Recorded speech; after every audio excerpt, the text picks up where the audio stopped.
What would you do if you were wrongly sentenced to life in prison tomorrow? Would you allow the cold, unforgiving concrete to slowly crush your spirit, or would you discover a quiet, unbreakable freedom that no cell could ever contain?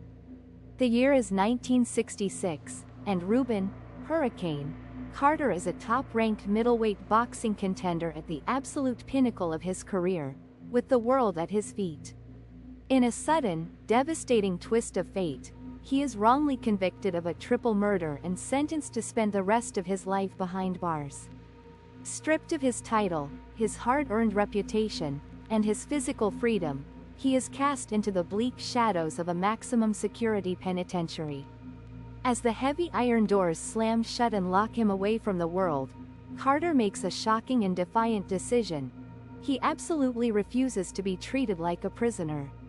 He refuses to wear the state-issued uniform, declines the prison food, rejects visitors, and firmly boycotts his own parole hearings.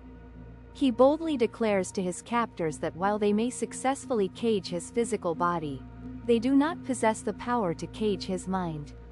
Instead of succumbing to bitterness or despair, he systematically transforms his cramped cell into a sacred sanctuary of intense self-education.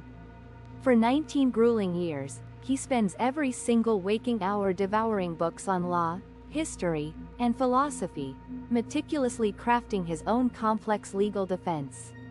He masterfully channels his boxing ring fury into an absolute, quiet focus, refusing to let anger consume the clarity of his thoughts.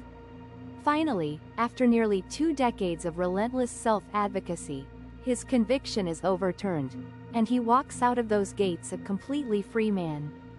He steps into the sunlight physically and mentally unbroken, proving to the world that his captors never truly held him captive at all. This legendary triumph reveals a profound truth about the nature of human resilience and personal power.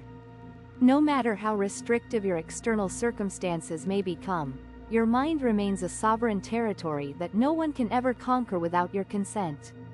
The world can strip away your possessions, your status, and even your physical liberty, but it is utterly powerless to steal your inner attitude.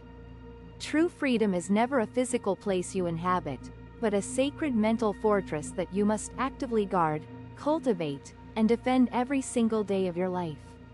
Subscribe for one story, one lesson, every week.